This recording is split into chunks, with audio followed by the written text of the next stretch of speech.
menurut ayat Quran dan hadis Nabi itu nanti ada bermacam-macam. Ada orang beriman itu yang dimasukkan surga. Ada orang beriman itu yang dimasukkan ke dalam surga.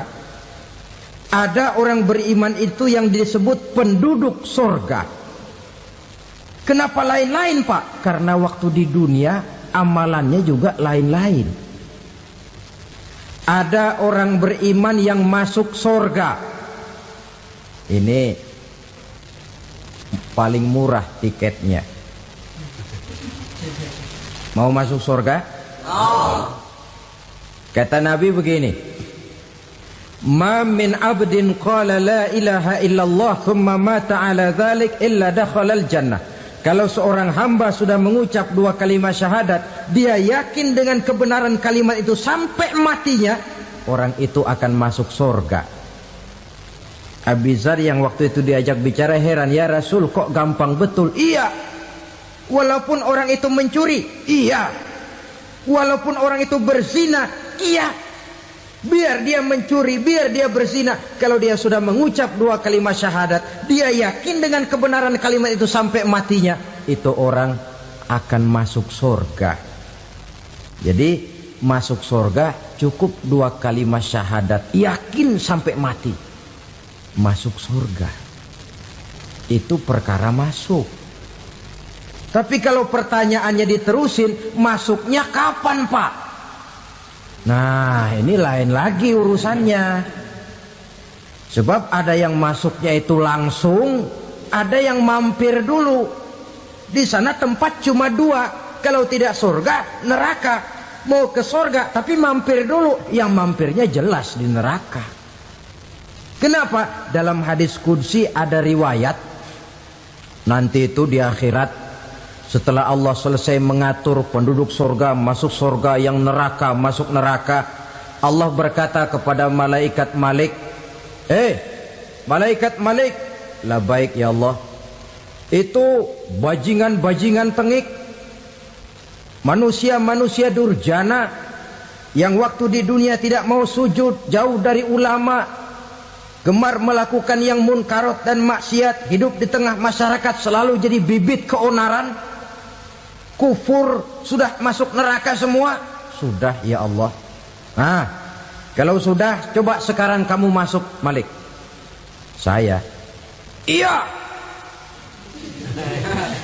masuk neraka. Mau apa ya Allah? Kata Allah, akhriju minan nar man kana fi qalbihi misqala habatin min khardalin min iman. Kau masuk neraka, cari di dalam neraka orang-orang yang ada imannya walaupun kecil sebesar biji zarah, angkat mereka keluar. Masuk malaikat Malik ke neraka, cari orang yang ada imannya, korek-korek. Ya repot, udah pada gosong.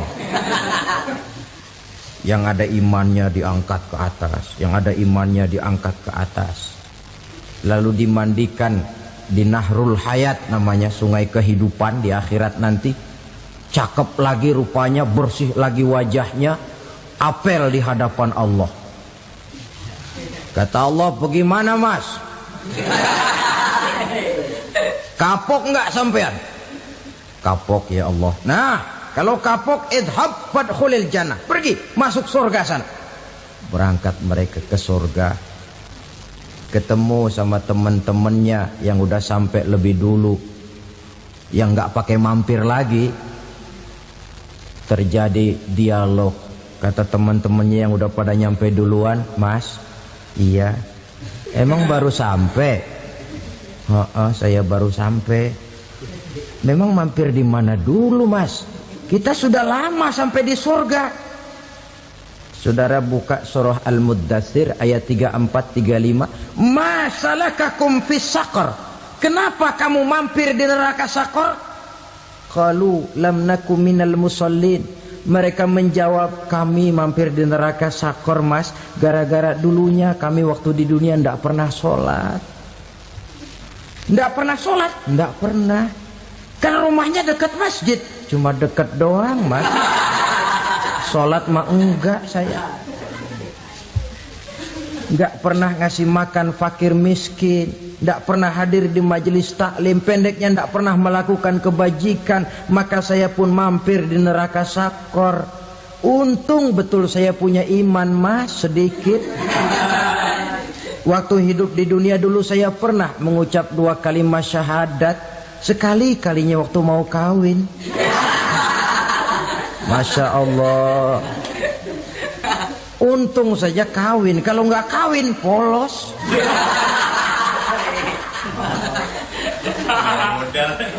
Itu juga pengulu sudah setengah mati ngajarin.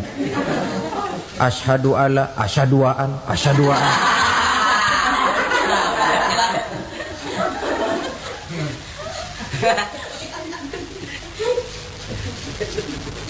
Ini namanya masuk surga, ada mampir dulu.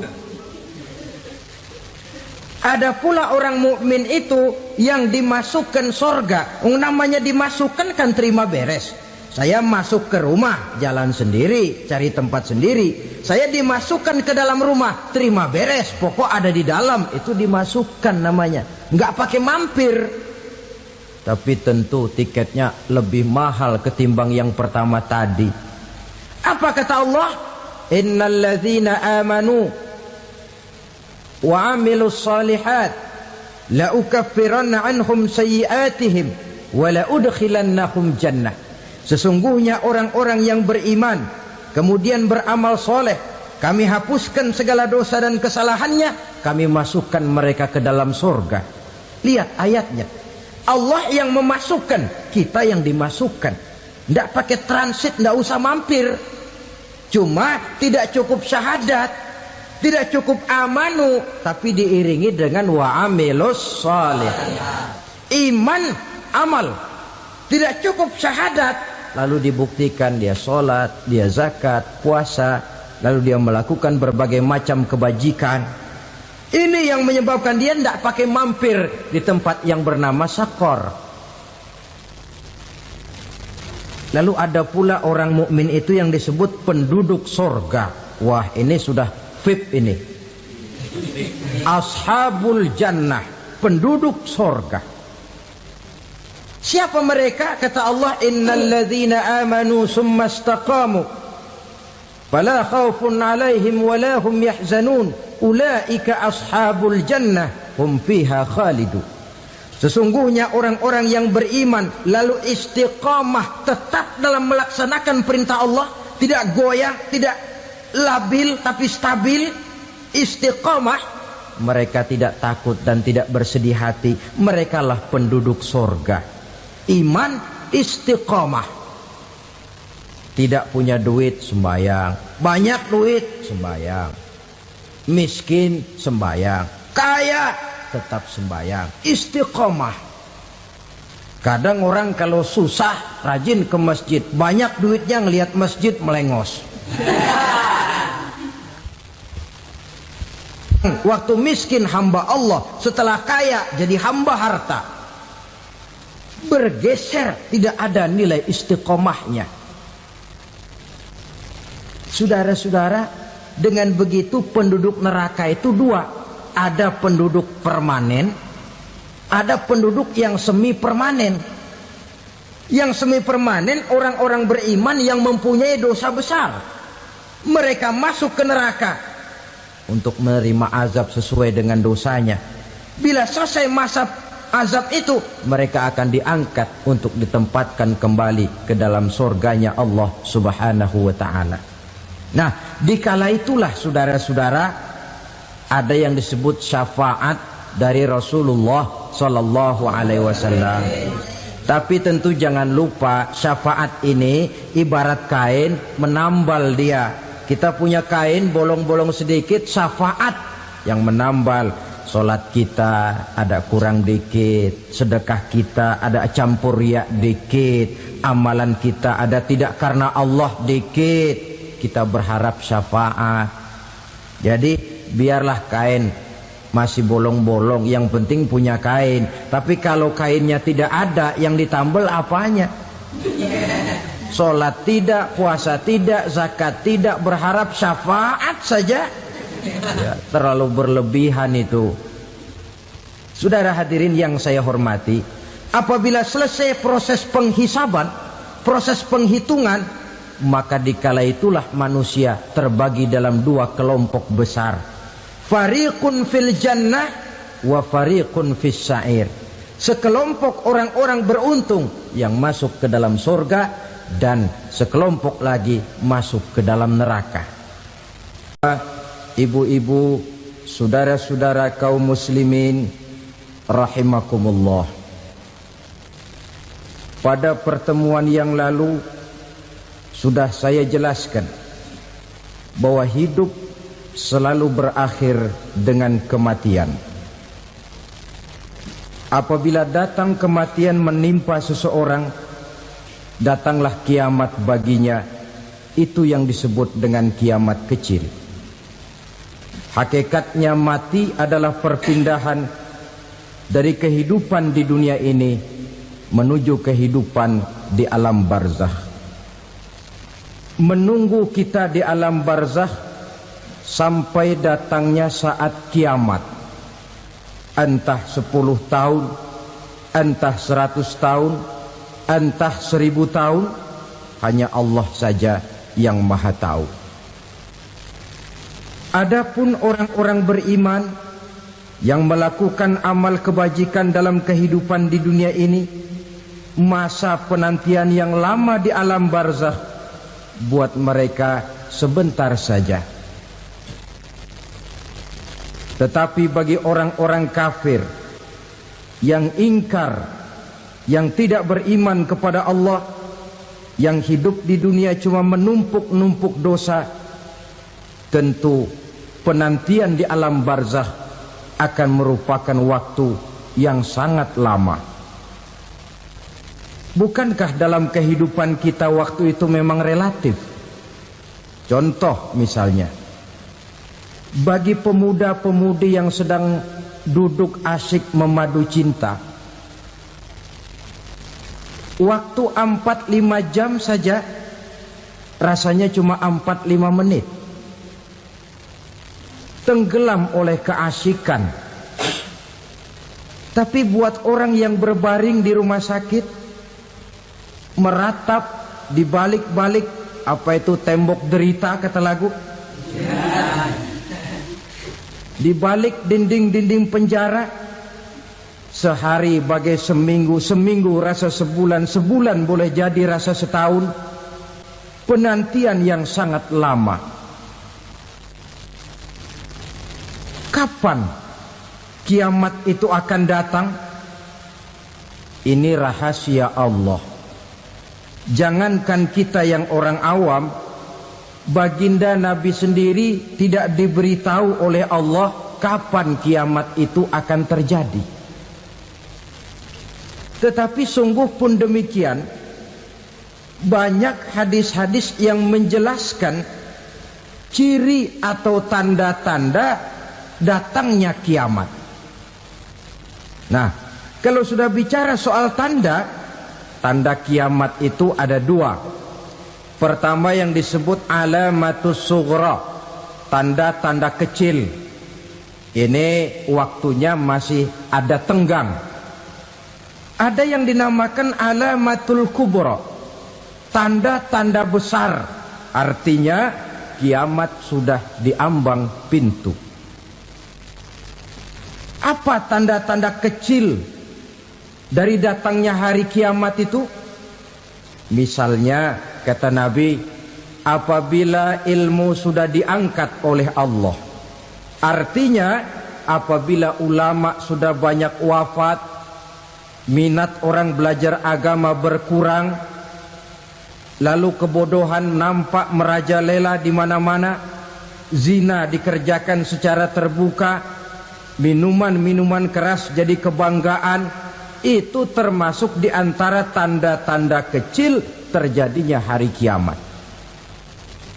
Apalagi misalnya iza waladatil ammatu rabbataha, apabila budak sudah melahirkan tuan. Apa maksudnya? Ada yang mentafsirkan apabila anak sudah bisa membudaki orang tuanya. Orang tua yang melahirkan dia, yang membesarkan dia, demi setelah si anak besar jadi orang berpangkat, bertitel, berharta, berkedudukan, jadilah orang tua itu budaknya. Sehingga sering dibilang kalau orang tua kaya, anak jadi raja. Tapi kalau anak yang kaya, orang tua sering jadi budak. Apalagi munculnya fitnah yang bergelombang, timbul perang antara dua bangsa yang besar, waktu berjalan terasa sangat pendek sekali. Itu merupakan tanda di antara tanda-tanda kiamat. Termasuk di dalamnya sulit membedakan mana laki, mana perempuan. Kan kalau tanda-tanda kayak begini sekarang sudah banyak kita lihat kan. Ulama banyak wafat, penggantinya sulit. Zina dikerjakan berterang-terangan, minuman keras jadi kebanggaan, banyak anak membudaki orang tuanya, sulit membedakan mana laki mana perempuan. Kadang-kadang dari belakang kita lihat perempuan bener, begitu kita colek nengok jenggotan.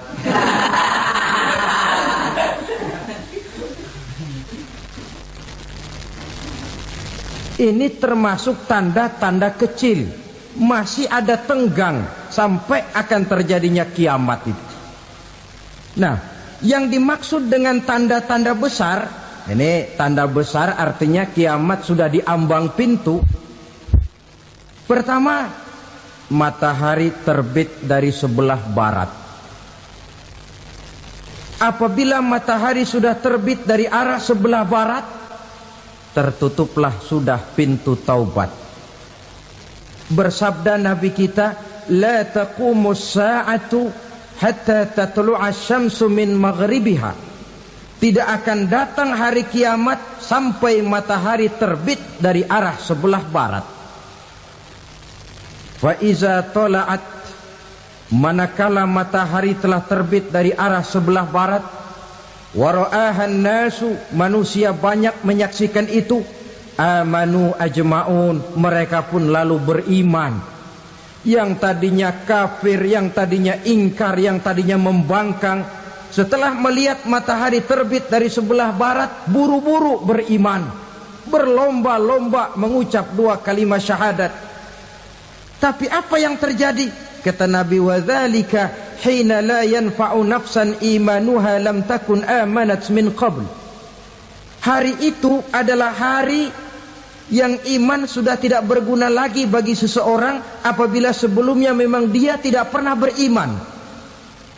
Au kasabat fi imaniha khaira, atau beriman tetapi tidak pernah melakukan kebajikan di dalam keimanannya itu.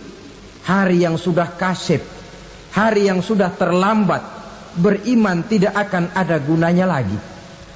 Ini pelajaran buat kita. Sebelum sang surya terbit dari sebelah barat, sebelum nafas sampai di tenggorokan, artinya pintu taubat masih terbuka. Kalau dua hal itu sudah terwujud, nafas sudah sampai di kerongkongan atau matahari sudah terbit dari arah sebelah barat, tertutuplah sudah pintu taubat.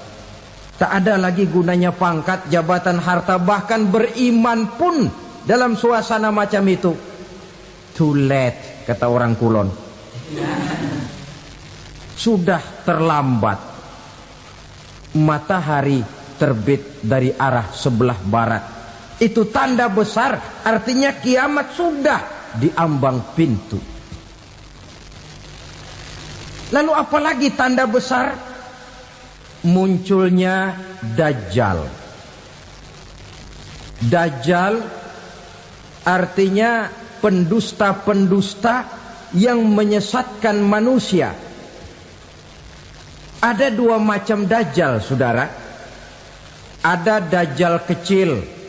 Ini Dajjal kelas teri.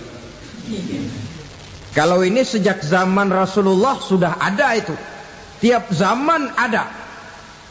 Di zaman Rasulullah misalnya ada yang bernama Aswad al-Unsi dari Yaman. Ada yang namanya Musailamah Al-Kazzab dari Yamamah. Ada yang namanya Ibnu Sayyad dari Madinah. Ini dajjal-dajjal di zaman Rasul. Musailamatul Kazzab memproklamirkan diri jadi nabi dia. Di zaman Rasul masih hidup. Ini dajjal zaman Nabi. Di zaman sahabat muncul dajjal-dajjal. Di zaman kita sekarang ini dajjal-dajjal pun gentayangan. Dajjal-dajjal kelas teri. Kerjanya mendustakan manusia, menyesatkan manusia, memalingkan manusia dari jalan yang benar dan diridhoi oleh Allah Subhanahu wa taala. Adapun yang merupakan tanda besar dari datangnya kiamat, dajjal-dajjal kelas kakap. Pembohong-pembohong besar yang menyesatkan masyarakat manusia berpaling dari jalan Allah mengikuti jalan mereka. Apa sih ciri dajjal itu? Kata Nabi dalam hadis Bukhari Muslim, innad dajjala, sesungguhnya yang namanya dajjal itu yakhruju, satu saat akan muncul mendekati hari kiamat. Wa inna ma'ahu ma'an, si dajjal ini membawa air, wa naran, dan juga membawa api. Dua simbol. Di tangan yang satu dia bawa air, di tangan yang satu dia bawa api. Wa ammal ladzi yarahu an-nasu ma'an fanarun, adapun yang orang banyak lihat air, hakikatnya adalah api. Yang dilihat api, hakikatnya adalah air. Oleh sebab itu, kalau api yang ditawarkan, ambillah air. Kalau air yang ditawarkan, pilihlah api. Maksudnya apa ini? Ini bahasa simbol, saudara-saudara. Dajjal bicaranya seolah-olah untuk kepentingan manusia. Menawarkan surga. Surga yang dia tawarkan hakikatnya neraka.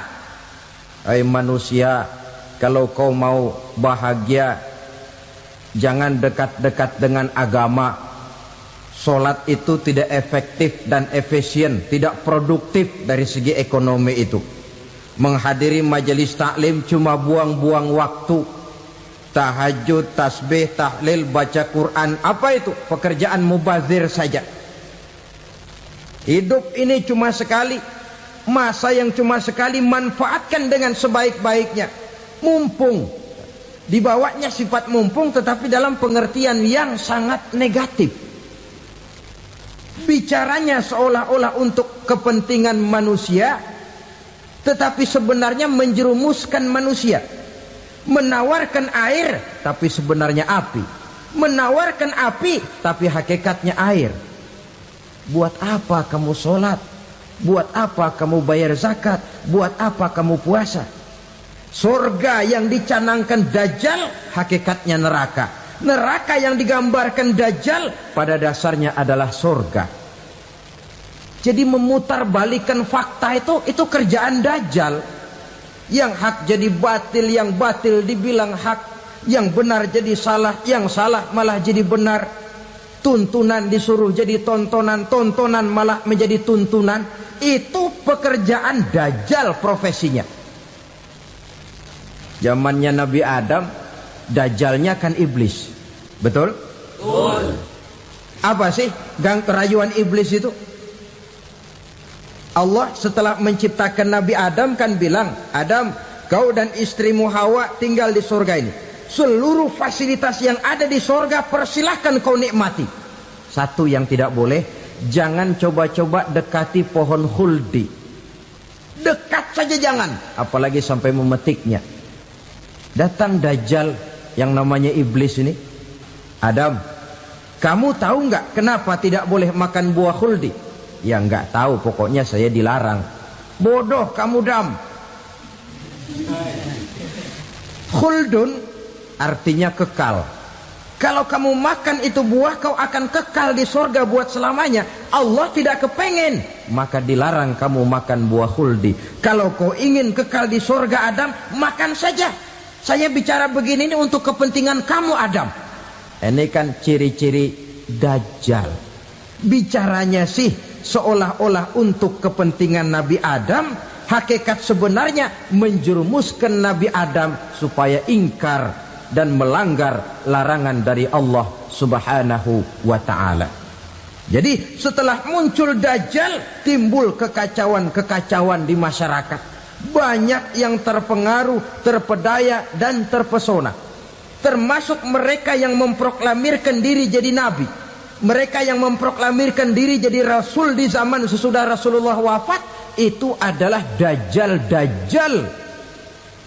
Maka saya ingatkan, kalau di zaman kita sekarang ini ada orang ngaku jadi nabi, ada orang ngaku jadi rasul, biar bahasa Arabnya kental, Quran hafal, hadis ribuan hadis hafal, biar pakai serban sampai menyengser ke tanah, bahasa Arabnya fasih, tapi dia mengaku jadi nabi, jadi rasul, kita umat Islam wajib tidak percaya.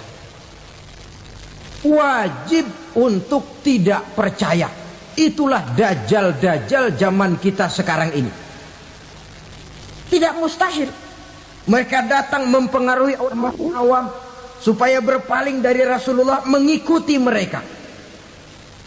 Nah, di akhir zaman nanti, mendekati hari kiamat, Dajjal ini muncul. Dajjal kelas kakap, menyesatkan masyarakat manusia untuk berpaling dari Islam, mengikuti seruan mereka. Apalagi di antara datangnya kiamat itu, tanda yang besar itu, turunnya Nabiullah Isa Al-Masih, putra Maryam. Menurut berbagai hadis yang sahih, Nabi Isa Al-Masih nanti akan turun lagi. Tidak membawa risalah yang baru, tapi meluruskan risalah Islam ini yang telah banyak ditinggalkan oleh masyarakat. Bahkan ada hadis menjelaskan beliau akan membunuh Nabi, mematahkan kayu-kayu salib, lalu melaksanakan haji dan umrah mengikuti syariat Nabi Muhammad, bukan membawa agama baru. Menjadi semacam mujaddid, reformer, menyelamatkan manusia dari bisikan Dajjal. Bahkan ada riwayat yang menjelaskan bahwa Nabi Isa berhasil mengalahkan Dajjal, mengembalikan masyarakat manusia kembali kepada ajaran Islam yang datang dari Allah, dibawa oleh Rasulullah Sallallahu Alaihi Wasallam.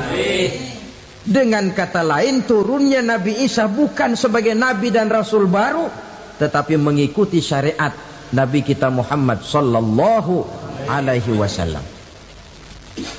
Saudara hadirin, ibu-ibu hadirat yang saya hormati, kemudian apalagi di antara tanda-tanda besar akan datangnya kiamat itu?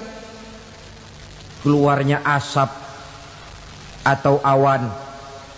Kata Nabi, inna min asyrati sa'ah dukhanan yamla'u ma bainal masyriqi wal maghrib. Di antara tanda-tanda kiamat, munculnya awan antara langit dan bumi. Ini pun diperkuat dalam surah Ad-Dukhan ayat 10. Fartaqib yauma ta'tis sama bidukhanin mubin fayughshan nas hadza azabun alim. Bagi orang-orang yang beriman, mereka biasa-biasa saja. Tapi bagi orang kufur, datangnya asap dan awan ini merupakan azab yang kelewat pedih. Barangkali sedikit mendekati gambaran tentang azab yang pedih ini, saya ingatkan alam pikiran kita kepada peristiwa yang belum lama terjadi. Pernah dengar berita bocornya reaktor nuklir di Chernobyl, Uni Soviet? Pernah dengar? Nah, bocornya reaktor nuklir di Chernobyl yang mengakibatkan ratusan bahkan sangat mungkin ribuan nyawa. Cuma satu reaktor. Bagaimana kalau seluruh cadangan nuklir yang dimiliki oleh para negara adikuasa ini diledakkan? Bahkan yang konon menurut catatan cadangan nuklir yang dimiliki bersama oleh Amerika dan Rusia sekarang ini sudah sanggup memusnahkan 6 miliar manusia, 1,5 kali lebih banyak dari jumlah manusia yang nongkrong di permukaan bumi ini. Saudara-saudara hadirin yang saya hormati, lalu saat mendekati hari kiamat, apalagi tandanya? Setelah Nabi Isa wafat, pada saat turunnya yang kedua kali, lalu Allah meniupkan angin sejuk. Semua orang-orang beriman, orang-orang baik wafat, sehingga penghuni bumi ini cuma tinggal lagi terdiri dari orang-orang kafir. Tidak ada lagi di bumi ini yang bisa mengucapkan Allah. Sehingga dalam hadis qudsi itu ada keterangan, innallaha azza wa jalla yaqulu li Israfil. Allah pernah pesan kepada malaikat Israfil, kata Allah, Israfil, idza sami'ta qailan yaqul Allah Allah fa akhirin nafakh 40 sanatan ikraman liqailiha. Hai Israfil, apabila kau dengar di permukaan bumi masih banyak orang yang mengucapkan Allah Allah, maka tunda sangkakala kiamat itu 40 tahun. Untuk apa? Ikraman liqailiha, menghormati orang yang mengucapkan Allah Allah itu. Wah, jadi karena sekarang masih banyak yang mengucapkan Allah, besar hatilah kita, masih jauh kiamat itu. Tapi jangan lupa, kiamat pribadi, kiamat kecil itu yang nggak kita sangka-sangka. Ajal datang mencabut nyawa, itu kiamat pribadi, dan itu yang pasti kita hadapi, dan itu yang membuat kita tidak boleh bersikap main-main di dalam kehidupan sekarang ini. Saudara hadirin yang saya hormati, tidak ada lagi orang-orang muslim. Seluruh penduduk dunia ini kafir. Lalu terciptalah struktur sosial yang berlandaskan prinsip hidup semau gue. Bakal terjadilah prinsip di mana yang kaya menyantap yang miskin, yang kuat menindas yang lemah. Hidup sudah bagaikan di rimba belantara, berlaku hukum rimba, siapa yang kuat dia yang menang, siapa yang lemah menjadi mangsa. Timbul kekacauan, maksiat merajalela, munkarat menjadi-jadi, sehingga isi bumi ini penuh dengan segala macam perbuatan dosa. Tidak ada perlunya lagi alam diperpanjang temponya. Datang saat yang sudah dijanjikan oleh Allah Azza wa Jalla, maka terjadilah yang disebut kiamat kubra, kiamat besar, kiamat ancur-ancuran. Bagaimana kejadian ini dimulai? Dalam surah Az-Zumar ayat 68, Allah Subhanahu wa taala berfirman, wa nufikha fis suri fasa'iqa man fis samawati wa man fil ardi illa man sya'allahu. Maka manakala ditiuplah sangkakala, terkejutlah seluruh yang ada di langit dan seluruh yang ada di bumi.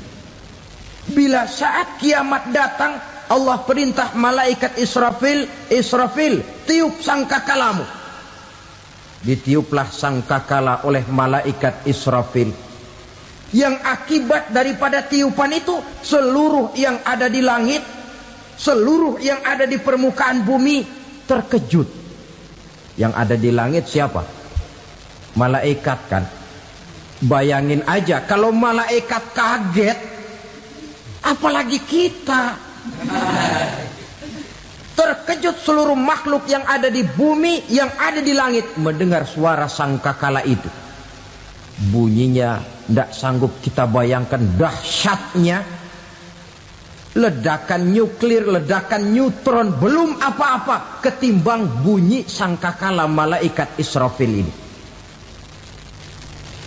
Nah, lalu mendengar bunyi sangkakala ini, gemparlah makhluk, kacaulah alam. Bumi gempa, planet-planet bertabrakan, gunung meletus, air laut tumpah ke darat, angin topan bertiup, halilintar menyambar. Lalu semua yang bernama hidup mati total. Mati bareng tanpa persiapan. La haula wala quwata illa billah. Saya kadang-kadang dalam tafakur bermohon, ya Allah, mudah-mudahan saya nggak nemuin kiamat beneran. Ngeri. Tidak bisa kita bayangkan macam apa suasana seperti itu.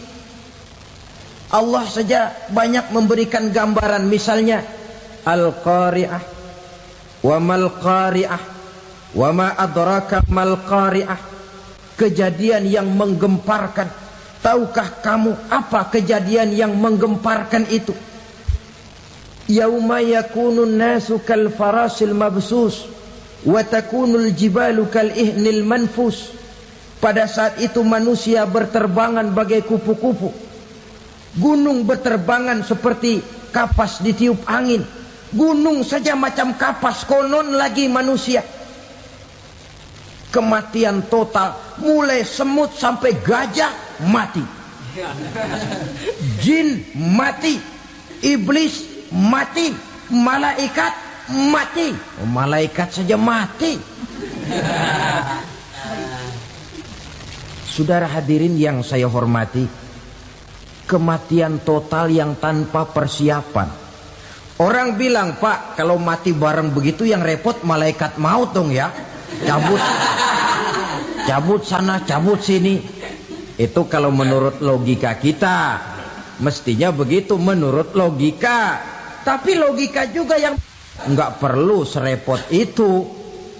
Sebab untuk mematikan listrik di wilayah DKI, di wilayah Jakarta, nggak perlu tiap rumah didatengin, matiin, ya lama. Cukup dari kantor pusatnya saja PLN tekan satu tombol, gelaplah seluruh Jakarta.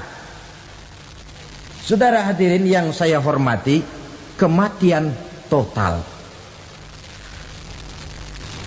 Lalu setelah kematian total, planet-planet juga mati, dalam arti tidak bergerak dan beredar. Angin mati, dalam arti tidak bertiup.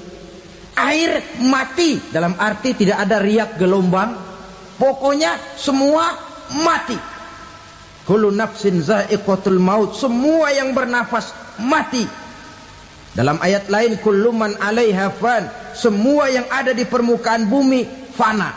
Yang kekal cuma Allah Subhanahu wa ta'ala. Yang paling belakang mati malaikat maut dan malaikat Israfil.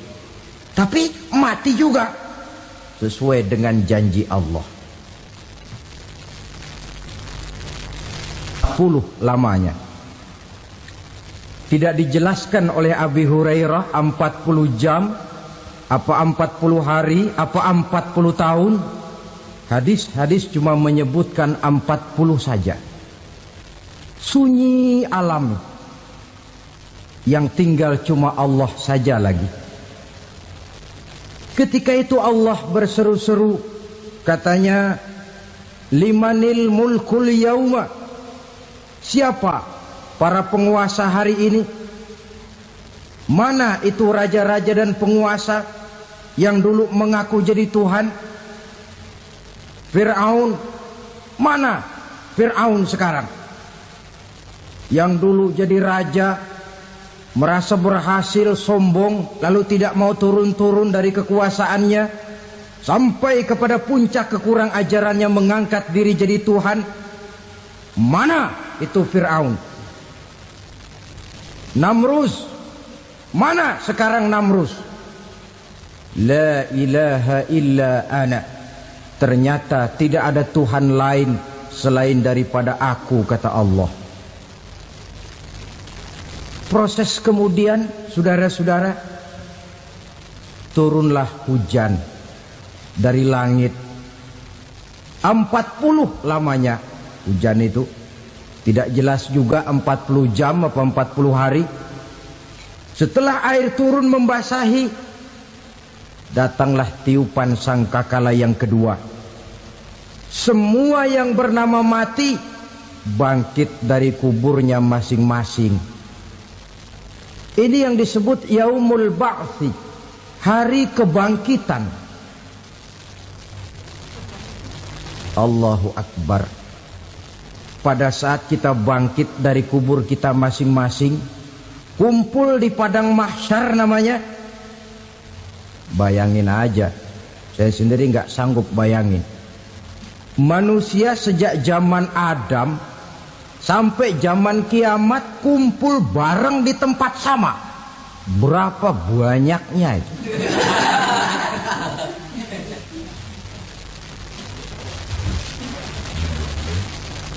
Dan yang luar biasa menurut satu riwayat, pada saat bangkit itu, Masya Allah, roman muka kita berubah,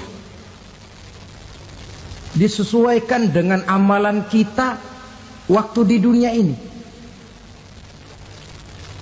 Barang siapa yang waktu di dunia amalannya itu amalan tikus, di akhirat nanti dia bangkit dari kubur, mukanya seperti muka tikus. Gagah betul badannya, tapi mukanya seperti tikus. Kenapa? Amalannya waktu di dunia seperti amalan tikus. Apa amalan tikus itu? Suka ngegeragoti barang yang sudah disimpan rapi-rapi. Orang sudah simpan uang rapi-rapi, simpan perhiasan rapi-rapi, digeragoti oleh tikus. Maling-maling, pencoleng-pencoleng, koruptor-koruptor. Itu nanti di akhirat nanti kita lihat mukanya seperti muka tikus. Oh ini waktu di dunia suka nyolong, mukanya seperti muka tikus. Barang siapa yang waktu di dunia ini amalannya itu amalan macan, dia akan bangkit nanti mukanya seperti muka macan. Apa amalan macan? Macan itu amalannya menang-menangan. Orang yang mau menang saja nggak mau mengalah. Coba lihat di hutan. Kenal hutan nggak? Di hutan, raja hutan di mana-mana pasti macan. Betul kan? Betul. Padahal hutan belum pernah bikin pemilihan umum. Tapi macan tidak peduli ada pemilihan umum apa tidak, pokok saya raja. Sebab apa? Macan jadi raja itu bukan karena benar, tapi karena kuat jadi raja. Setelah dia jadi raja, rakyat hutan yang mesti dilindungi malah dimakan oleh raja macan. Kambing rakyat hutan dimakan oleh macan. Ayam rakyat hutan dimakan oleh macan. Itu nanti kita lihat di akhirat itu mukanya seperti muka macan, gagah betul. Lalu barang siapa yang di dunia ini amalannya itu seperti amalan anjing, nanti dia punya muka seperti muka anjing. Apa amalan anjing? Pertama, anjing itu kalau disuruh jaga rumah, dia tidak bisa membedakan mana maling, mana tamu. Biar yang datang maling, kalau bawa tulang, anjing kalem. Yang kedua, anjing itu akan setia kepada siapa saja yang memberinya roti. Siapa yang memberinya roti, itulah majikannya. Apa kata majikannya pasti dia laksanakan. Soal benar atau salah dia tidak peduli. Setelah anjing dapat roti, dia tidak punya pilihan lain kecuali bilang, abdi mah kumaha juragan wae ayeuna mah.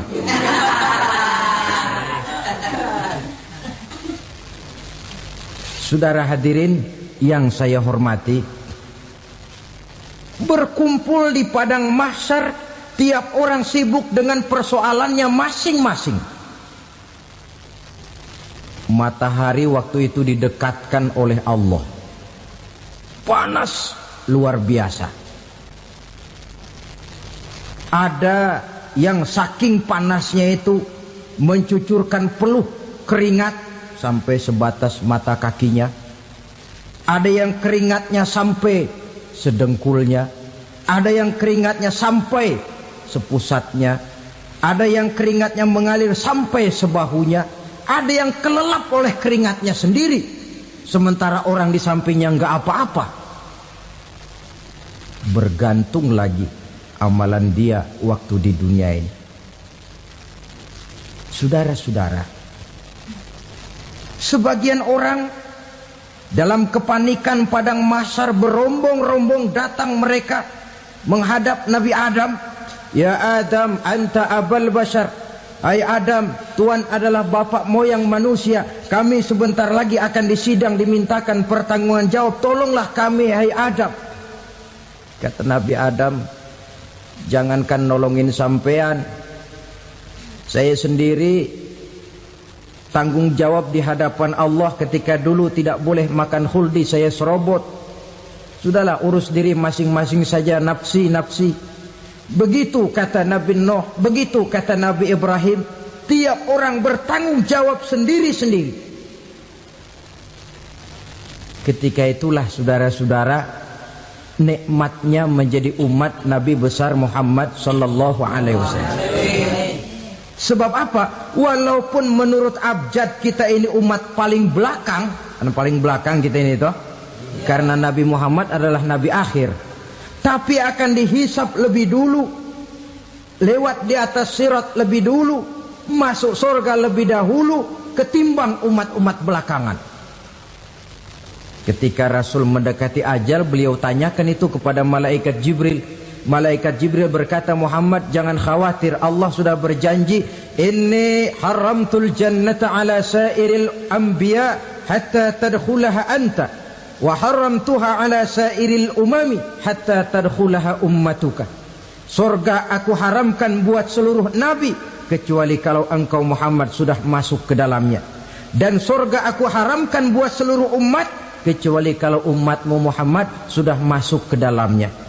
Logikanya, walaupun menurut abjad kita umat paling belakang, bakal dihisap paling dulu, lewat di atas sirat paling dulu, masuk surga paling dulu, kalau mampir ke neraka juga paling dulu. Ya resiko.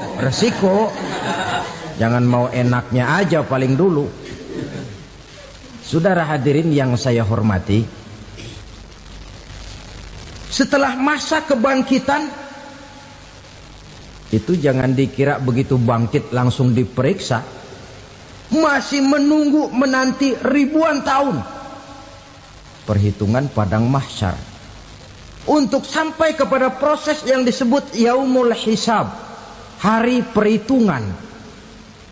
Seorang demi seorang bakal dipanggil. Bayangkan saja, kita se-RT saja di absen, kadang-kadang perlu waktu lama. Ini manusia sejak zaman Nabi Adam sampai datang hari kiamat, satu demi satu disidang di hadapan Qadhi Rabbul Jalil. Status sosial copot sudah waktu itu. Yang pernah jadi hartawan di situ tidak lagi kelihatan kehartawanannya. Yang pernah jadi jenderal tidak lagi dipanggil jenderalnya. Yang ustadz tidak lagi dipanggil al-mukarramnya. Seluruh status sosial selesai. Dipanggillah kita seorang demi seorang menghadap Qadhi Rabbul Jalil. Bagaimana proses penghisaban itu? Pertama, proses tanya jawab. Di antaranya ada hadis menyatakan, lan tazula qadama 'abdin yaumal qiyamah hatta yus'ala an arba'i khisalin. Besok di hari kiamat tidak akan bergeser telapak kaki seorang hamba sampai dia ditanya lebih dulu tentang 4 persoalan. Tentang ilmunya, kemana ilmu itu diamalkan. Tentang umurnya, di mana umur itu dihabiskan. Tentang masa mudanya, kemana masa muda itu dipakai. tentang hartanya, dari mana harta itu didapat dan kemana harta itu dibelanjakan. Ini termasuk proses tanya jawab.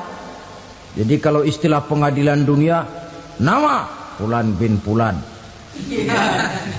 Kamu waktu di dunia diberikan umur panjang untuk apa? Pernah mengalami masa muda, kemana kau habiskan masa remajamu? Kau diamanahkan ilmu, dengan apa ilmumu kau amalkan? Kau diberikan harta, dari mana harta kau dapat, kemana kau belanjakan? Tak seorang pun yang bisa mungkir.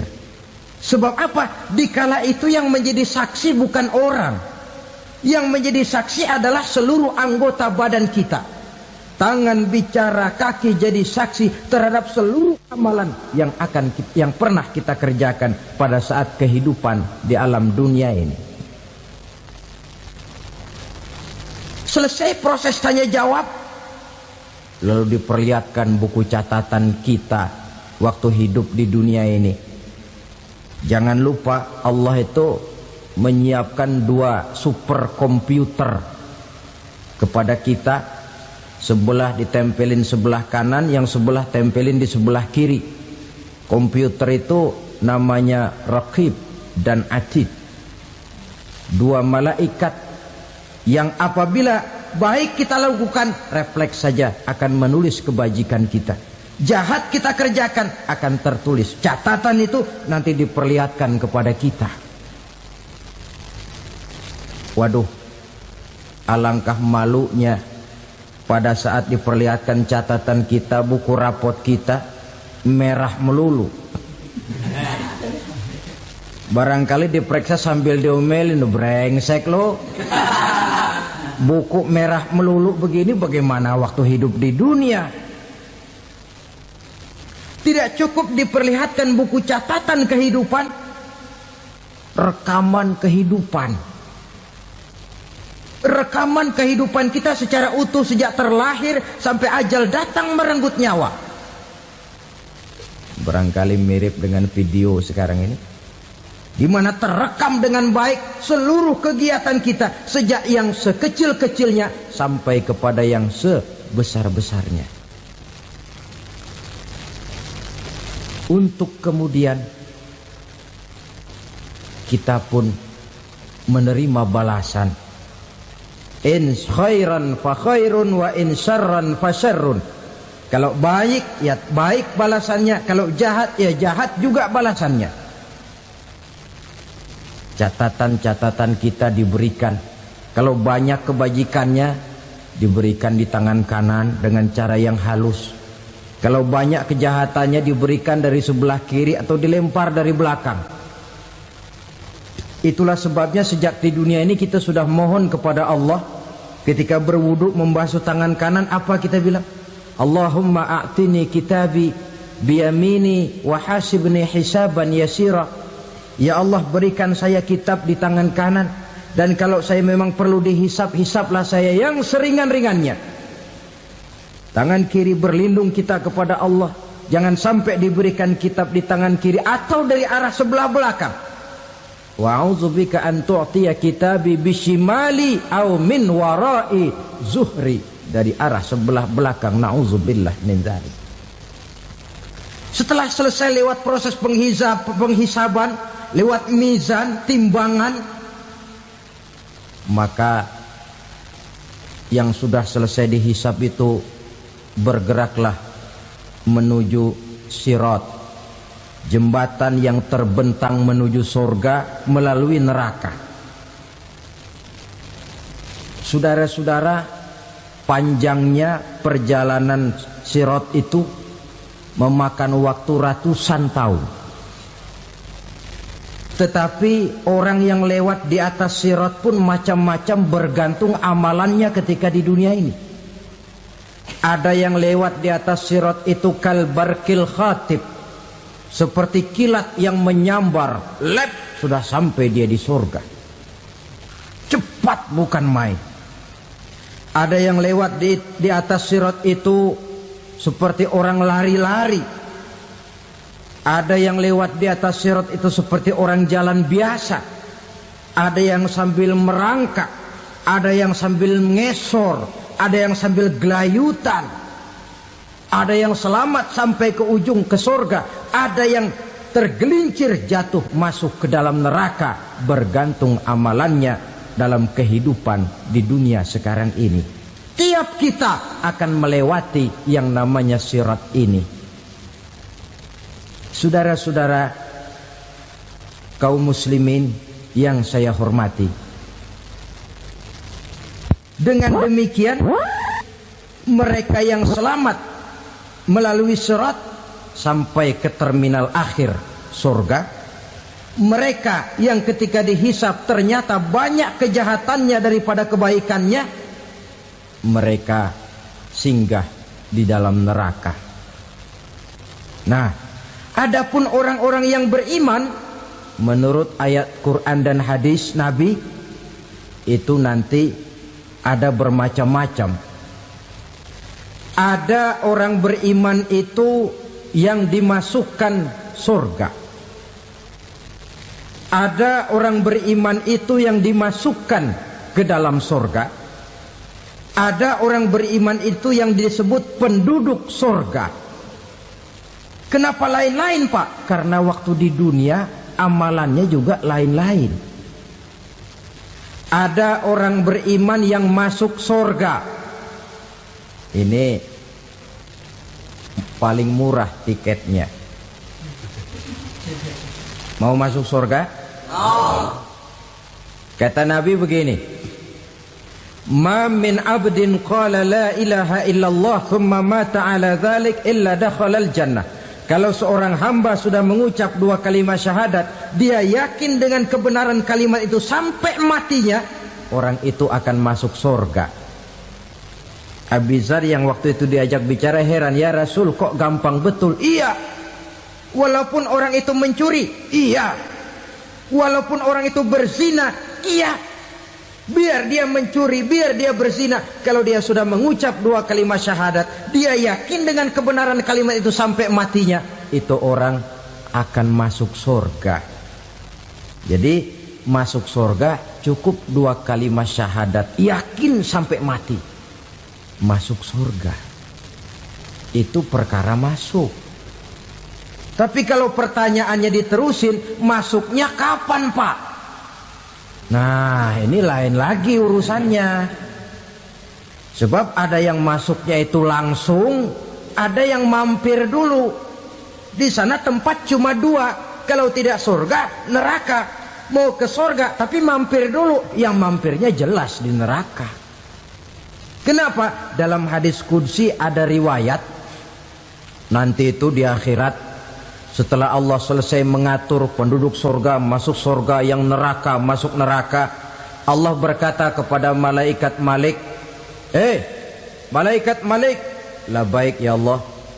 Itu bajingan-bajingan tengik, manusia-manusia durjana yang waktu di dunia tidak mau sujud, jauh dari ulama, gemar melakukan yang munkarat dan maksiat, hidup di tengah masyarakat selalu jadi bibit keonaran, kufur, sudah masuk neraka semua. Sudah ya Allah. Nah, kalau sudah, coba sekarang kamu masuk, Malik. Saya, iya, masuk neraka. Mau apa ya Allah? Kata Allah, akhriju minan nar man kana fi qalbihi misqala habatin min khardalin min iman. Kau masuk neraka, cari di dalam neraka orang-orang yang ada imannya walaupun kecil sebesar biji zarah, angkat mereka keluar. Masuk malaikat Malik ke neraka, cari orang yang ada imannya, korek-korek. Ya repot, udah pada gosong. Yang ada imannya diangkat ke atas, yang ada imannya diangkat ke atas, lalu dimandikan di Nahrul Hayat, namanya sungai kehidupan di akhirat nanti. Cakep lagi rupanya, bersih lagi wajahnya, apel di hadapan Allah. Kata Allah, bagaimana mas? Kapok nggak sampean? Kapok ya Allah. Nah, kalau kapok, idhab fadkhulil jannah, pergi masuk surga sana. Berangkat mereka ke surga. ketemu sama teman-temannya yang udah sampai lebih dulu, yang nggak pakai mampir lagi. Terjadi dialog. Kata teman-temannya yang udah pada nyampe duluan, "Mas, iya, emang baru sampai?" Saya baru sampai."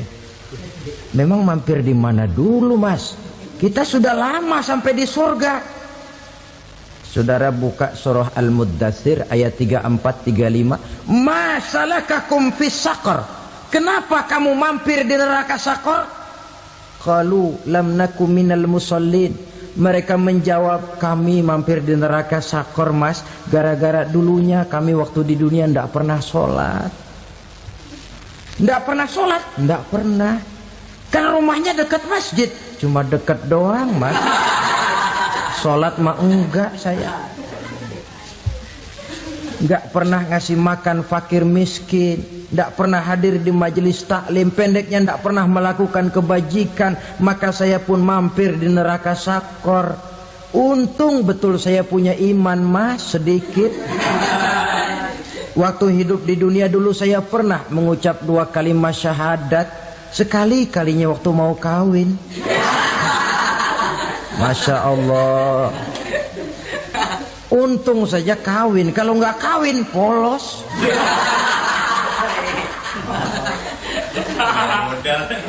Itu juga pengulu sudah setengah mati ngajarin. Asyhadu alla, asyaduaan, asyaduaan.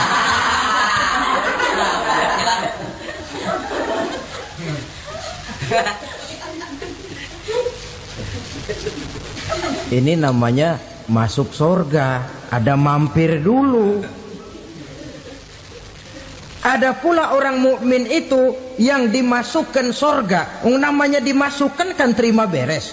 Saya masuk ke rumah, jalan sendiri, cari tempat sendiri. Saya dimasukkan ke dalam rumah, terima beres, pokok ada di dalam, itu dimasukkan namanya. Nggak pakai mampir. Tapi tentu tiketnya lebih mahal ketimbang yang pertama tadi. Apa kata Allah? Innal ladzina amanu wa amilus solihat la ukaffiranna anhum sayyiatihim wa la udkhilannahum jannah. Sesungguhnya orang-orang yang beriman kemudian beramal soleh, kami hapuskan segala dosa dan kesalahannya, kami masukkan mereka ke dalam surga. Lihat ayatnya. Allah yang memasukkan, kita yang dimasukkan. Tidak pakai transit, tidak usah mampir. Cuma tidak cukup syahadat, tidak cukup amanu, tapi diiringi dengan wa'amilus salih. Iman, amal. Tidak cukup syahadat, lalu dibuktikan dia sholat, dia zakat, puasa, lalu dia melakukan berbagai macam kebajikan. Ini yang menyebabkan dia tidak pakai mampir di tempat yang bernama Saqar. Lalu ada pula orang mukmin itu yang disebut penduduk surga. Wah, ini sudah VIP ini. Ashabul jannah, penduduk surga. Siapa mereka? Kata Allah, innal ladzina amanu summa istaqamu fala khaufun 'alaihim wala hum yahzanun ulaika ashabul jannah hum fiha khalidun. Sesungguhnya orang-orang yang beriman lalu istiqamah, tetap dalam melaksanakan perintah Allah, tidak goyang, tidak labil tapi stabil, istiqamah, mereka tidak takut dan tidak bersedih hati. Merekalah penduduk surga. Iman, istiqamah. Tidak punya duit, sembayang. Banyak duit, sembayang. Miskin, sembayang. Kaya, tetap sembahyang, istiqomah. Kadang orang kalau susah rajin ke masjid, banyak duitnya ngelihat masjid melengos. Waktu miskin hamba Allah, setelah kaya jadi hamba harta. Bergeser, tidak ada nilai istiqomahnya. Saudara-saudara, dengan begitu penduduk neraka itu dua. Ada penduduk permanen, ada penduduk yang semi permanen. Yang semi permanen orang-orang beriman yang mempunyai dosa besar. Mereka masuk ke neraka untuk menerima azab sesuai dengan dosanya. Bila selesai masa azab itu, mereka akan diangkat untuk ditempatkan kembali ke dalam surganya Allah Subhanahu wa ta'ala. Nah, dikala itulah saudara-saudara, ada yang disebut syafaat dari Rasulullah Sallallahu Alaihi Wasallam. Tapi tentu jangan lupa, syafaat ini ibarat kain menambal dia. Kita punya kain bolong-bolong sedikit, syafaat yang menambal. Solat kita ada kurang dikit, sedekah kita ada campur riak dikit, amalan kita ada tidak karena Allah dikit, kita berharap syafaat. Jadi biarlah kain masih bolong-bolong, yang penting punya kain. Tapi kalau kainnya tidak ada, yang ditambal apanya? Sholat tidak, puasa tidak, zakat tidak, berharap syafaat saja, ya, terlalu berlebihan itu. Saudara hadirin yang saya hormati, apabila selesai proses penghisaban, proses penghitungan, maka dikala itulah manusia terbagi dalam dua kelompok besar. Fariqun fil jannah wa fariqun fis sa'ir. Sekelompok orang-orang beruntung yang masuk ke dalam surga, dan sekelompok lagi masuk ke dalam neraka. Menurut ayat Quran dan hadis Nabi, itu nanti ada bermacam-macam. Ada orang beriman itu yang dimasukkan surga. Ada orang beriman itu yang dimasukkan ke dalam surga. Ada orang beriman itu yang disebut penduduk surga. Kenapa lain-lain, Pak? Karena waktu di dunia amalannya juga lain-lain. Ada orang beriman yang masuk surga. Ini paling murah tiketnya. Mau masuk surga? Kata Nabi begini, ma min abdin qala la ilaha illallah thumma mata ala dhalik illa dakhalal jannah. Kalau seorang hamba sudah mengucap dua kalimat syahadat, dia yakin dengan kebenaran kalimat itu sampai matinya, orang itu akan masuk surga. Abi Dzar yang waktu itu diajak bicara heran, ya Rasul, kok gampang betul? Iya. Walaupun orang itu mencuri, iya. Walaupun orang itu berzina, iya. Biar dia mencuri, biar dia berzina, kalau dia sudah mengucap dua kalimat syahadat, dia yakin dengan kebenaran kalimat itu sampai matinya, itu orang akan masuk surga. Jadi masuk surga cukup dua kalimat syahadat, yakin sampai mati, masuk surga. Itu perkara masuk. Tapi kalau pertanyaannya diterusin, masuknya kapan, Pak? Nah, ini lain lagi urusannya. Sebab ada yang masuknya itu langsung, ada yang mampir dulu. Di sana tempat cuma dua, kalau tidak surga, neraka. Mau ke surga, tapi mampir dulu. Yang mampirnya jelas di neraka. Kenapa? Dalam hadis qudsi ada riwayat, nanti itu di akhirat, setelah Allah selesai mengatur penduduk surga masuk surga, yang neraka masuk neraka, Allah berkata kepada malaikat Malik, malaikat Malik, labaik ya Allah, itu bajingan-bajingan tengik, manusia-manusia durjana yang waktu di dunia tidak mau sujud, jauh dari ulama, gemar melakukan yang munkarat dan maksiat, hidup di tengah masyarakat selalu jadi bibit keonaran, kufur, sudah masuk neraka semua. Sudah ya Allah. Nah, kalau sudah, coba sekarang kamu masuk, Malik. Saya, iya, masuk neraka. Mau apa ya Allah? Kata Allah, akhriju minan nar man kana fi qalbihi misqala habatin min khardalin min iman. Kau masuk neraka, cari di dalam neraka orang-orang yang ada imannya walaupun kecil sebesar biji zarah, angkat mereka keluar. Masuk malaikat Malik ke neraka, cari orang yang ada imannya, korek-korek. Ya repot, udah pada gosong. Yang ada imannya diangkat ke atas, yang ada imannya diangkat ke atas. lalu dimandikan di Nahrul Hayat, namanya sungai kehidupan di akhirat nanti. Cakep lagi rupanya, bersih lagi wajahnya, apel di hadapan Allah. Kata Allah, bagaimana mas? Kapok enggak sampean? Kapok ya Allah. Nah, kalau kapok, idhab fadkhulil jannah, pergi masuk surga sana. Berangkat mereka ke surga, ketemu sama teman-temannya yang udah sampai lebih dulu, yang nggak pakai mampir lagi. Terjadi dialog. Kata teman-temannya yang udah pada nyampe duluan, mas, iya, emang baru sampai? Saya baru sampai. Memang mampir di mana dulu mas? Kita sudah lama sampai di surga. Saudara buka surah Al-Muddatsir ayat 34-35. Ma salakakum fis saqar? Kenapa kamu mampir di neraka Saqar? Qalu lam naku minal musallin.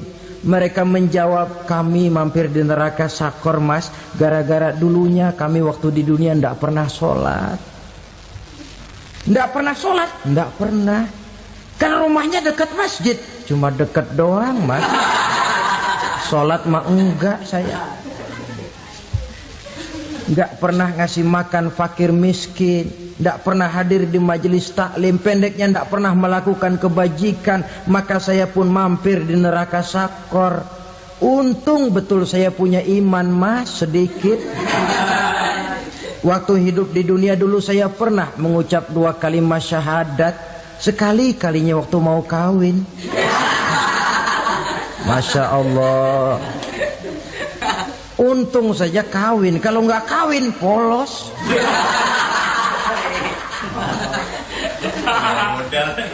Itu juga pengulu sudah setengah mati ngajarin. Asyhadu alla, asyaduaan, asyaduaan.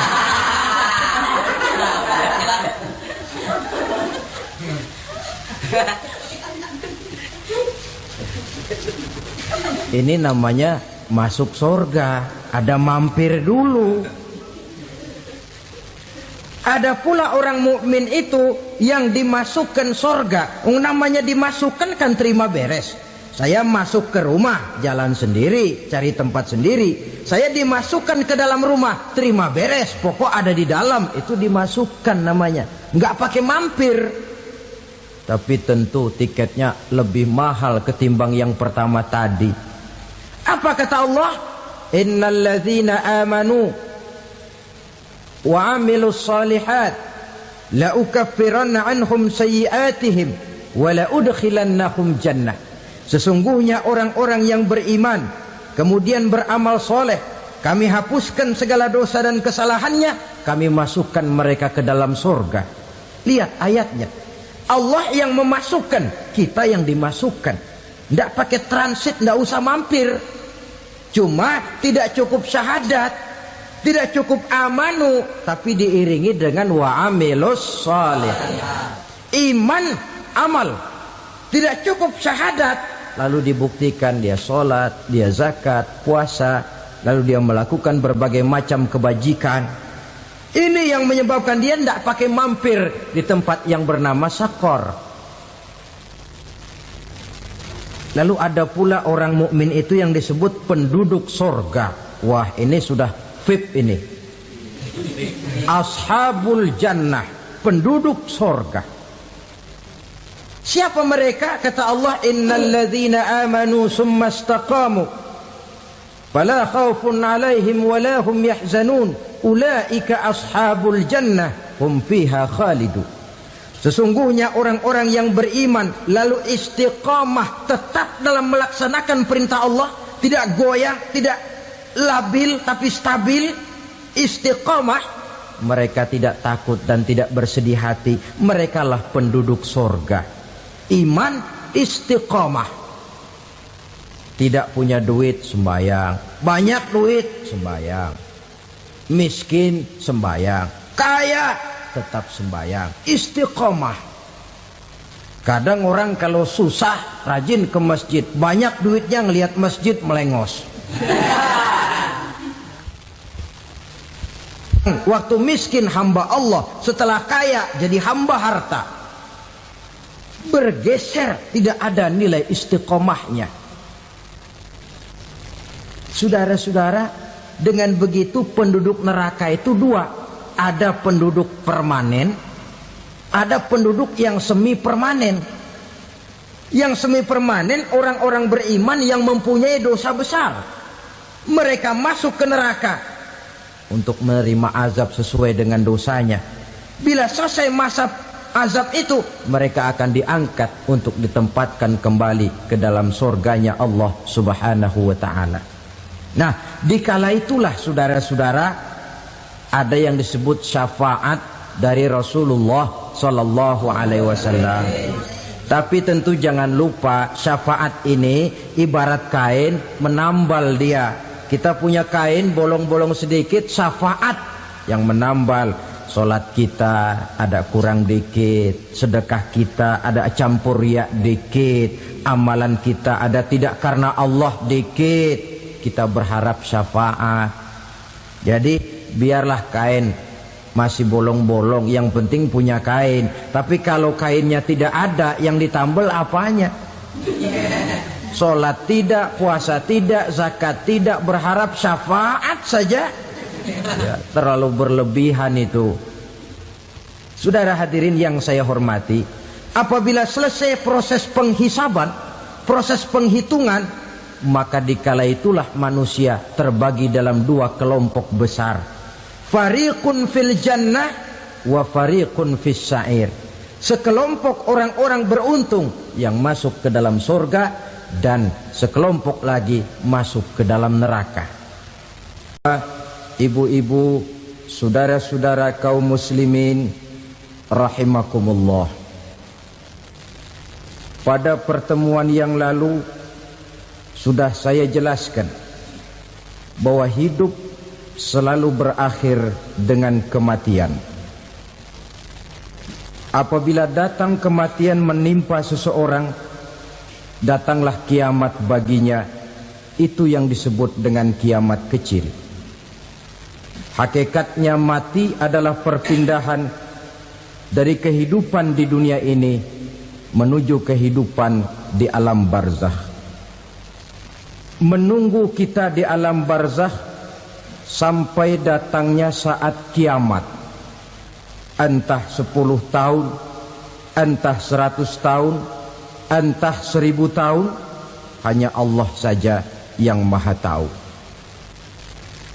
Adapun orang-orang beriman yang melakukan amal kebajikan dalam kehidupan di dunia ini, masa penantian yang lama di alam barzakh buat mereka sebentar saja.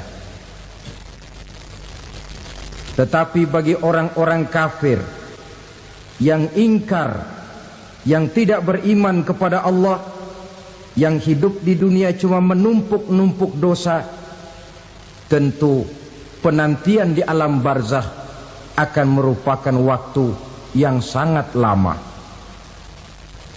Bukankah dalam kehidupan kita waktu itu memang relatif?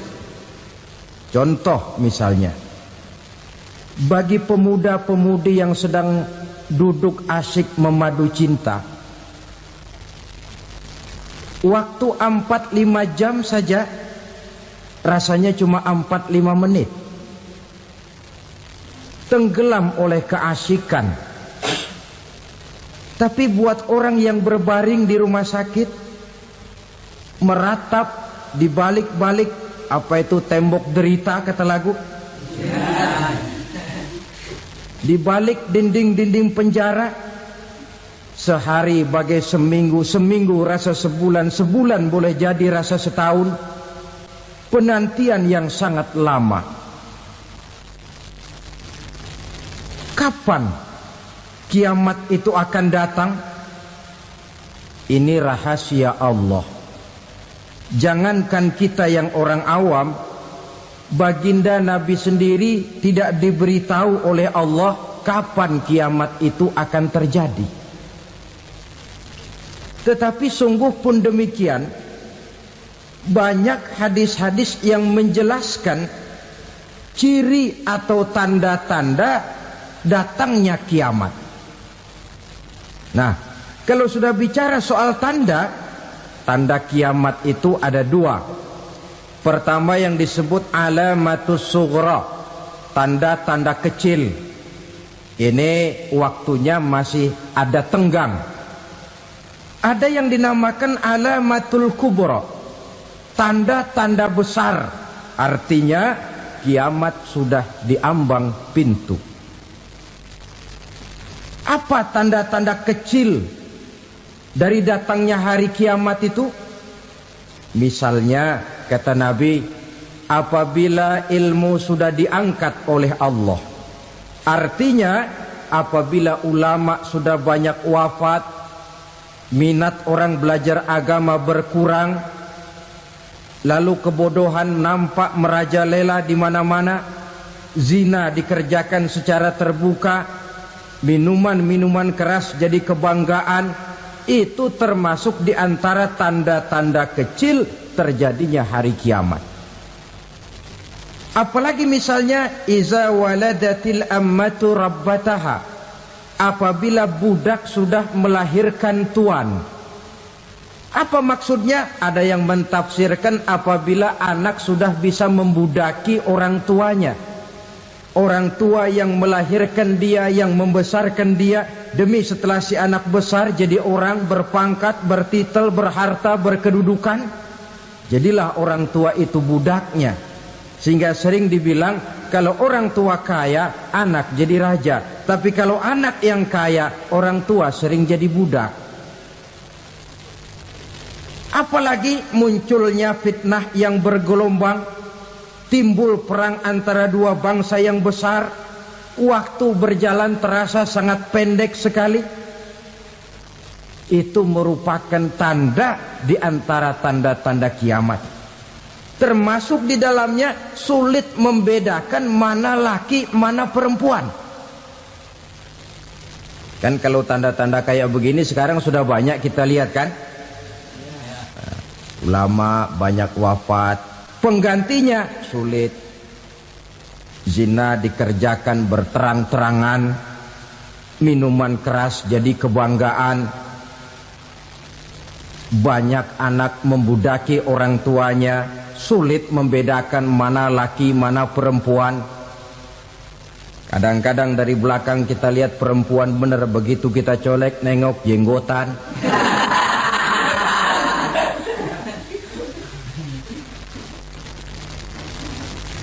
Ini termasuk tanda-tanda kecil, masih ada tenggang sampai akan terjadinya kiamat itu. Nah, yang dimaksud dengan tanda-tanda besar, ini tanda besar artinya kiamat sudah diambang pintu. Pertama, matahari terbit dari sebelah barat. Apabila matahari sudah terbit dari arah sebelah barat, tertutuplah sudah pintu taubat. Bersabda Nabi kita, la taqumus sa'atu hatta tatlu'a syamsu min maghribiha. Tidak akan datang hari kiamat sampai matahari terbit dari arah sebelah barat. Fa iza tala'at, manakala matahari telah terbit dari arah sebelah barat, wara'ahan nasu, manusia banyak menyaksikan itu, amanu ajma'un, mereka pun lalu beriman. Yang tadinya kafir, yang tadinya ingkar, yang tadinya membangkang, setelah melihat matahari terbit dari sebelah barat, buru-buru beriman, berlomba-lomba mengucap dua kalimat syahadat. Tapi apa yang terjadi? Kata Nabi, wadzalika hina la yanfa'u nafsan imanuha lam takun amanat min qabl. Hari itu adalah hari yang iman sudah tidak berguna lagi bagi seseorang apabila sebelumnya memang dia tidak pernah beriman. Au kasabat fi imaniha khaira, atau beriman tetapi tidak pernah melakukan kebajikan di dalam keimanannya itu. Hari yang sudah kasib, hari yang sudah terlambat, beriman tidak akan ada gunanya lagi. Ini pelajaran buat kita. Sebelum sang surya terbit dari sebelah barat, sebelum nafas sampai di tenggorokan, artinya pintu taubat masih terbuka. Kalau dua hal itu sudah terwujud, nafas sudah sampai di kerongkongan atau matahari sudah terbit dari arah sebelah barat, tertutuplah sudah pintu taubat. Tak ada lagi gunanya pangkat, jabatan, harta, bahkan beriman pun dalam suasana macam itu. Too late, kata orang Kulon. Sudah terlambat. Matahari terbit dari arah sebelah barat. Itu tanda besar, artinya kiamat sudah diambang pintu. Lalu apalagi tanda besar? Munculnya Dajjal. Dajjal artinya pendusta-pendusta yang menyesatkan manusia. Ada dua macam Dajjal, saudara. Ada Dajjal kecil. Ini Dajjal kelas 3. Kalau ini sejak zaman Rasulullah sudah ada itu. Tiap zaman ada. Di zaman Rasulullah misalnya ada yang bernama Aswad al-Unsi dari Yaman. Ada yang namanya Musailamah al-Kazzab dari Yamamah. Ada yang namanya Ibnu Sayyad dari Madinah. Ini Dajjal di zaman Rasul. Musailamatul Kazzab memproklamirkan diri jadi nabi dia. Di zaman Rasul masih hidup. Ini Dajjal zaman Nabi. Di zaman sahabat muncul Dajjal. Di zaman kita sekarang ini Dajjal pun gentayangan. Dajjal kelas 3. Kerjanya mendustakan manusia, menyesatkan manusia, memalingkan manusia dari jalan yang benar dan diridhoi oleh Allah Subhanahu wa taala. Adapun yang merupakan tanda besar dari datangnya kiamat, Dajjal kelas kakap. Pembohong-pembohong besar yang menyesatkan masyarakat manusia berpaling dari jalan Allah mengikuti jalan mereka. Apa sih ciri Dajjal itu? Kata Nabi dalam hadis Bukhari Muslim, Inna Dajjala, sesungguhnya yang namanya Dajjal itu yakhruju, satu saat akan muncul mendekati hari kiamat. Wa inna ma'ahu ma'an, si Dajjal ini membawa air. Wa naran, dan juga membawa api. Dua simbol. Di tangan yang satu dia bawa air, di tangan yang satu dia bawa api. Wa ammal ladzi yarahu an-nasu ma'an fanarun. Adapun yang orang banyak lihat air, hakikatnya adalah api. Yang dilihat api, hakikatnya adalah air. Oleh sebab itu, kalau api yang ditawarkan, ambillah air. Kalau air yang ditawarkan, pilihlah api. Maksudnya apa ini? Ini bahasa simbol, saudara-saudara. Dajjal bicaranya seolah-olah untuk kepentingan manusia. Menawarkan surga. Surga yang dia tawarkan hakikatnya neraka. Hai manusia, kalau kau mau bahagia, jangan dekat-dekat dengan agama. Solat itu tidak efektif dan efisien, tidak produktif dari segi ekonomi itu. Menghadiri majelis taklim cuma buang-buang waktu. Tahajud, tasbih, tahlil, baca Quran, apa itu? Pekerjaan mubazir saja.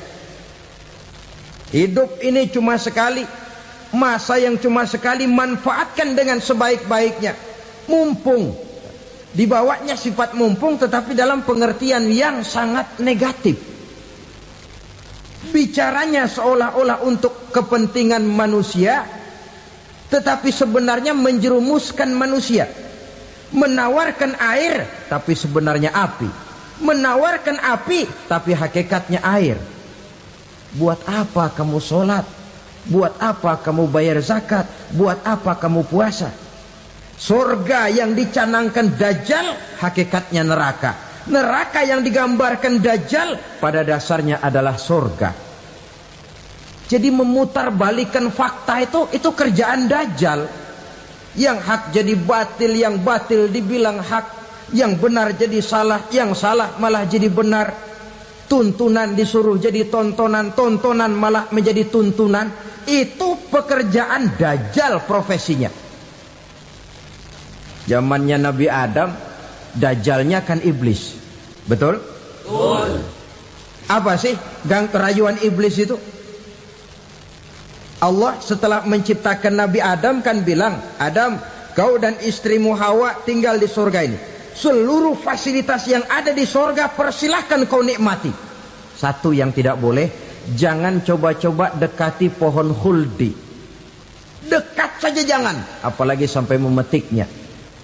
Datang Dajjal yang namanya iblis ini. Adam, kamu tahu nggak kenapa tidak boleh makan buah khuldi? Ya nggak tahu, pokoknya saya dilarang. Bodoh kamu Dam.